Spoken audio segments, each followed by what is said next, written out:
বিশ্ব সংবাদে আপনাদের স্বাগত। জানিয়ে দিব আন্তর্জাতিক গণমাধ্যমে প্রকাশিত সর্বশেষ আপডেট সংবাদগুলো। শুরুতেই থাকবে শিরোনাম। সন্ত্রাসী ইসরায়েলের বর্বরতার ছোঁয়া থেকে মিশর নিজেকে পুরো রক্ষা করতে পারবে না কখনোই। পূর্ণ সামরিক সক্ষমতা ধারণের পাশাপাশি মিশর ইসরায়েলের বিরুদ্ধে সামরিক পদক্ষেপের ঘোষণা দিয়েছে।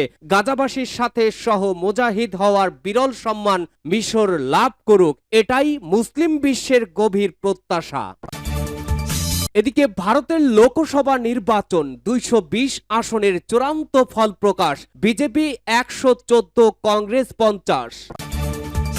সবশেষ জানাবো মোদির পদত্যাগ চেয়ে রাহুলকে অভিনন্দন মমতার।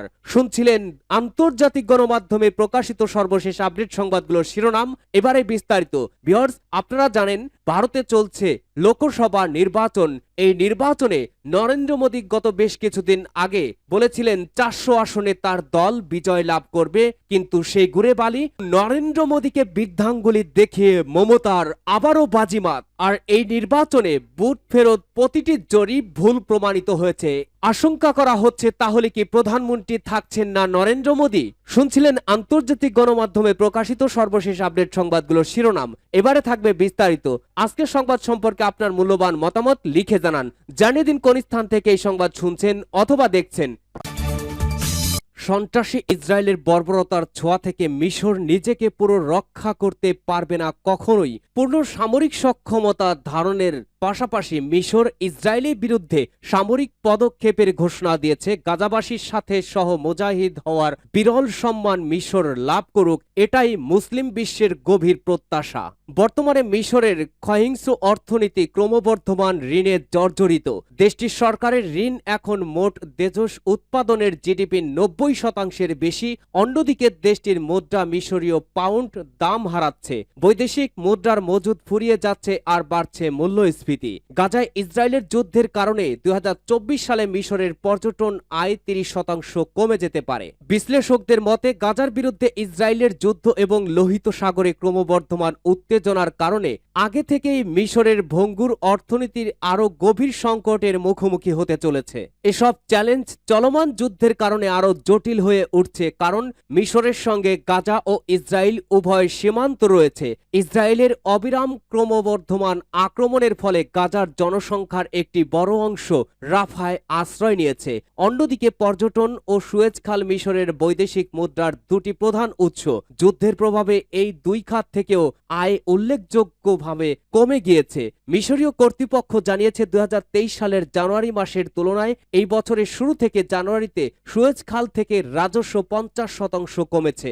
গত বছরের 7 অক্টোবরের পর থেকে মিশরের গ্যাস অর্থনীতিও ব্যাপক ক্ষতিগ্রস্ত হয়েছে। সন্ত্রাসবাদী ইসরায়েলের সাথে জিহাদের যে শুধু হামাস জড়িয়ে গেছে বিষয়টি তা নয়। ইসরায়েলের বিরুদ্ধে সরাসরি জিহাদে সামিল না হলেও ক্ষতি স্বীকার করতে হচ্ছে অনেক দেশকেই, বিশেষ করে পার্শ্ববর্তী মুসলিম দেশ মিশরের সরাসরি প্রভাব পড়েছে অনেকটাই। এর আগে চলতি সপ্তাহে রাফার কাছে সীমান্ত এলাকায় মিশর ও ইসরায়েলি সেনাদের মধ্যে দাঙ্গায় এক মিশরীয় সৈন্যের মৃত্যু হয়েছে। এখানে প্রাসঙ্গিকভাবে উল্লেখ্য, গাজা প্রশ্নে মিশর কিন্তু ইসরায়েলের সাথে তার অবস্থান অনেকটাই পরিবর্তন করেছে। মিশরের পররাষ্ট্র মন্ত্রণালয় গত 12 মে বিবৃতি দিয়ে জানিয়েছে, ইসরায়েলি বাহিনী গাজা উপত্যকায় বেসামরিক ফিলিস্তিনিদের হত্যা, বেসামরিক অবকাঠামো ধ্বংস করছে, আইসিজের অন্তর্বর্তী আদেশ অমান্য করছে। এ কারণে কায়রো আইসিজেতে ইসরায়েলের বিরুদ্ধে অবস্থান নিচ্ছে।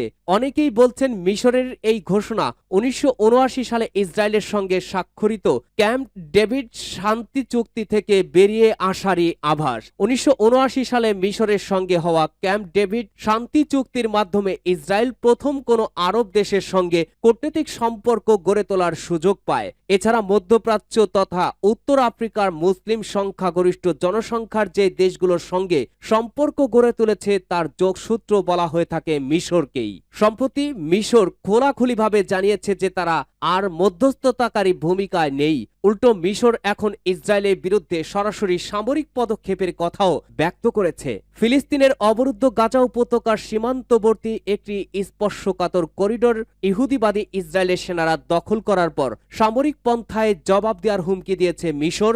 ইসরায়েলি সেনাদের দখল করা অঞ্চলটি বাফার জোন হিসেবে পরিচিত। মার্কিন প্রভাবশালী দৈনিক ওয়াল স্ট্রিট জার্নাল জানিয়েছে, তেল আবিব এবং কায়রোর মধ্যে বর্তমানে সম্পর্ক একেবারে বিপর্যস্ত অবস্থায় রয়েছে। বাফার জোন দখল করার পর মিশর বলেছে, যদি তারা মনে করে তাদের নিরাপত্তা হুমকির মুখে পড়েছে তাহলে ইসরায়েলের বিরুদ্ধে সামরিক পন্থায় জবাব দিতে মোটেই দ্বিধা করবে না। এর আগে ইহুদিবাদী ইসরায়েলের সামরিক বাহিনী জানিয়েছে, গাজা মিশর সীমান্তে 14 কিলোমিটার দীর্ঘ করিডোরের নিয়ন্ত্রণ নিয়েছে। গাজার প্রতিরোধকামী সংগঠনগুলোর বিরুদ্ধে অভিযান চালানোর জন্য তারা এই নিয়ন্ত্রণ নিয়েছে বলে দাবি করছে। ইসরায়েলের বর্বর সামরিক বাহিনীর মুখপাত্র ড্যানিয়েল হাগারি বলেছেন, ফিলাডেলফি করিডোর হামাসের অক্সিজেন লাইন হিসেবে কাজ করছে, যাকে তারা নিয়মিতভাবে অস্ত্র চোরাচালানের জন্য ব্যবহার করে থাকে। ইসরায়েল দাবি করছে এই করিডোরে হামাসের অন্তত 20টি টানেল রয়েছে, কিন্তু মিশর এই দাবিকে নাকচ করে দিয়েছে। মিশরের সরকারের একটি উচ্চ পর্যায়ের সূত্র থেকে বলা হয়েছে, ফিলিস্তিনের রাফা শহর ইহুদিবাদী ইসরায়েলের আগ্রাসন অব্যাহত রাখার যৌক্তিকতা প্রমাণ এবং যুদ্ধকে রাজনৈতিক উদ্দেশ্য ব্যবহারের জন্য ইসরায়েল এই অজুহাত তুলেছে। 3 সপ্তাহ আগে ইসরায়েলি সেনারা হামাসের বিরুদ্ধে লড়াইয়ের অংশ হিসাবে রাফা ক্রসিং এর নিয়ন্ত্রণ নেওয়ার পর মিশর ও ইসরায়েলের মধ্যে চলমান উত্তেজনা বাড়তে থাকে। উল্লেখ্য, সন্ত্রাসী ইসরায়েলকে ধ্বংস করে দেওয়ার জন্য মিশরের যথেষ্ট সামরিক সক্ষমতা রয়েছে। সামরিকভাবে শক্তিশালী মিশর প্রতিরক্ষা ট্যাঙ্ক সহ মাঝারি আকারের অস্ত্রশস্ত্র নির্মাণ করে। যুদ্ধের চেয়ে প্রতিরক্ষা বিষয়ে দেশটির আগ্রহী বেশি। গ্লোবাল ফায়ার পাওয়ার র্যাঙ্কিংয়ে সামরিক শক্তিতে মিশরের অবস্থান 10ম।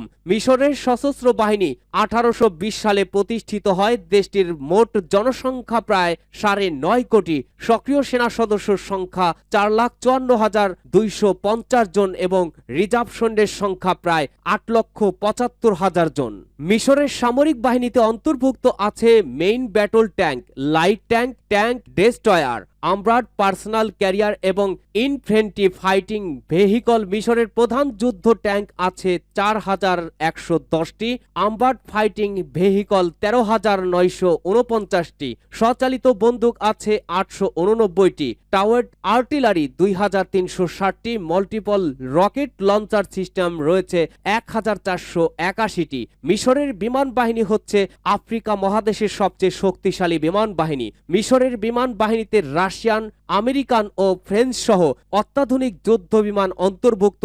তাদের মোট বিমান সংখ্যা 1,132টি, ফাইটার 337টি, ফিক্সড উইং অ্যাটাক 427টি, পরিবহন বিমান 260টি, প্রশিক্ষণ বিমান 384টি, হেলিকপ্টার 257টি, অ্যাটাক হেলিকপ্টার 46টি। মিশরের সেনাবাহিনী ও বিমান বাহিনীর পাশাপাশি নৌবাহিনীও বেশ শক্তিশালী। মিশরের নৌবাহিনীতে 2টি হেলিকপ্টারবাহী যুদ্ধ জাহাজ আছে। এছাড়াও অত্যাধুনিক ফ্রিগেট রয়েছে, কভারভেট আছে 2টি, সাবমেরিন 5টি, কোস্টাল ডিফেন্স ক্রাফট 227টি, মাইন ওয়ারফেয়ার আছে 23টি। প্রসঙ্গত, ইসলামী বিশেষজ্ঞগণ মনে করেন, সে ক্ষত ঘা বাঁচানোর চেষ্টা করলেও ইসরায়েলের বর্বরতার প্রতিক্রিয়া থেকে মিশর নিজেকে পুরো রক্ষা করতে পারবে না আদৌ, বরং গাজার অবস্থা দুর্বল হলে সন্ত্রাসী ইসরায়েল এরপর মিশরের দিকেই আগ্রাসী হবে। এক্ষেত্রে মিশর যদি এখনই সরাসরি সন্ত্রাসী ইসরায়েলের বিরুদ্ধে জিহাদে সামিল হয়, তবে গাজাবাসীর সাথে সহ মুজাহিদ হয়ে জিহাদে অবতীর্ণ হওয়ার বিরল সম্মান পাবে। পাশাপাশি খোদাই মদদে দুনিয়াবী ও দীর্ঘ উভয় ক্ষেত্রে যাবে সমৃদ্ধ হওয়ার সুযোগ পাবে ইনশাল্লাহ। ভারতের লোকসভা নির্বাচন 220 আসনের চূড়ান্ত ফল বিজেপি 114, কংগ্রেস 50। ভারতের লোকসভা নির্বাচনে এখন পর্যন্ত 220টি আসনের চূড়ান্ত ফল ঘোষণা করা হয়েছে। এর মধ্যে 114টিতে জয় পেয়েছে ক্ষমতাসীন দল বিজেপি, 50টি আসনে জয় পেয়েছে প্রধান বিরোধী দল কংগ্রেস। অন্য দলগুলোর মধ্যে সমাজবাদী পার্টি এসপি 14টি, তৃণমূল কংগ্রেস 5টি, সিপিআইএম ডিএম ও আম আদমি পার্টি 3টি করে এবং তেলেগু দেশাম, টিডিপি, জনতা দল, জেডিএস, জনতা দল সেকুলার, শিবসেনা, উদ্ধব ঠাকুরে শিবসেনা, এসএসএইচ 2টি আসনে জয় পেয়েছে। ভারতের নির্বাচন কমিশনের ওয়েবসাইটে এ তথ্য জানানো হয়। ওয়েবসাইটের তথ্য বলছে বিজেপি 125 আসনে এগিয়ে রয়েছে, কংগ্রেস এগিয়ে রয়েছে 49 আসনে, সাম্রাজ্যবাদী পার্টি এসপি 24 আসনে এগিয়ে রয়েছে, পশ্চিমবঙ্গের মুখ্যমন্ত্রী মমতা বন্দ্যোপাধ্যায় দল তৃণমূল কংগ্রেস এগিয়ে রয়েছে 24 আসনে। এখন পর্যন্ত প্রাপ্ত ফলাফলে এটা নিশ্চিত যে বিজেপি এককভাবে ক্ষমতায় আসতে পারছে না। লোকসভার মোট 543 আসনের মধ্যে সরকার গড়তে প্রয়োজন 272 আসন। বিজেপি যেসব আসনে এগিয়ে রয়েছে সেগুলোতে জয় ধরলেও আসন সংখ্যা দাঁড়ায় 239। গত লোকসভা নির্বাচনে বিজেপি এককভাবে 303 আসনে জয় পেয়েছিল। সেবার বিজেপির নেতৃত্বাধীন জোট এনডিএ 352 আসনে জয় পায়। তবে ধারণা করা হচ্ছে এবারের নির্বাচনে বিজেপি জিতলেও একক সংখ্যাগরিষ্ঠতা পাবে না। সেক্ষেত্রে এনডিএ জোট শরিকদের উপরে নির্ভর করতে হবে বিজেপিকে। এনডিএ জোটের শরিকদের প্রধান অন্ধ্রপ্রদেশে চন্দ্রবাবু নাইডুর, তেলেঙ্গু দেশম এবং বিহারে মুখ্যমন্ত্রী নীতিশ কুমারের জনতা দল ইউনাইটেড জেডিইউ। এই দুই দল ছাড়া আরও একাধিক এনডিএ শরিকের ওপরে নির্ভর করতে হবে বিজেপিকে। এদের মধ্যে রয়েছে মহারাষ্ট্রের শিবসেনার সিদ্ধে গোষ্ঠী, বিহারের লোক জনশক্তি পার্টি এবং উত্তরপ্রদেশের রাষ্ট্রীয় লোকদল।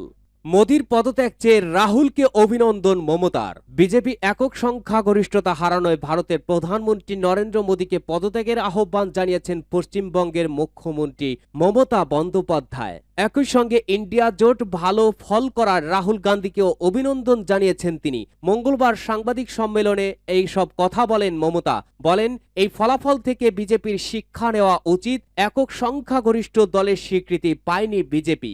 জনমতকে মানতে শিখুন। আমি খুশি যে নরেন্দ্র মোদী হেরেছেন, মানুষ ওনাকে জবাব দিয়েছে, ওর অবিলম্বে পদত্যাগ করা উচিত বলেন মমতা।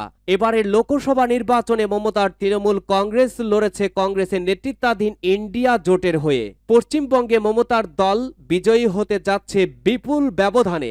রাজ্যের 42টি আসনের মধ্যে তৃণমূল এগিয়ে 29টিতে, কংগ্রেস 1টিতে আর বাকি 12 আসনে এগিয়ে রয়েছে বিজেপি। মমতা বলেন, এই জয় মানুষের জয়, জোট ইন্ডিয়ার জয়। আমি আমার সমস্ত ইন্ডিয়ার সঙ্গীদের সমর্থন জানাচ্ছি, যারা আছেন, যারা আমাদের সঙ্গে জুড়তে চান তাদের প্রত্যেককে আমার শুভেচ্ছা।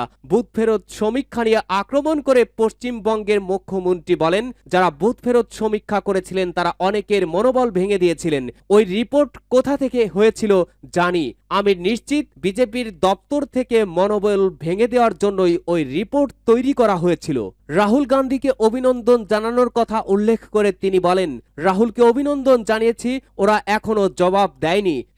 ওরা যা করে করুক, যোগাযোগ না করলে কোনো অসুবিধা নেই। সাংবাদিক সম্মেলনে অযোধ্যায় বিজেপির পরাজয় নিয়েও কথা বলে মমতা বন্দ্যোপাধ্যায় বলেন, ওরা কম চেষ্টা করেনি, বিধায়কদের অর্থ দিয়েছে, ভয় দেখিয়েছে, কিন্তু শেষ পর্যন্ত কিছুই করতে পারেনি। উল্টে যে অযোধ্যা নিয়ে ওরা এত কিছু করলো সেখানেই ওরা হেরে গেছে।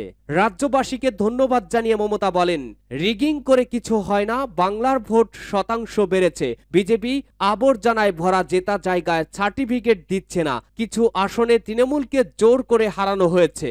এক্সিট পোলকে ফালতু সার্ভে বলে কটাক্ষ করে তিনি বলেন, আমি মানুষের চোখ বুঝি বাংলার ভোট পরিচালনা করেছে এক গদ্দার।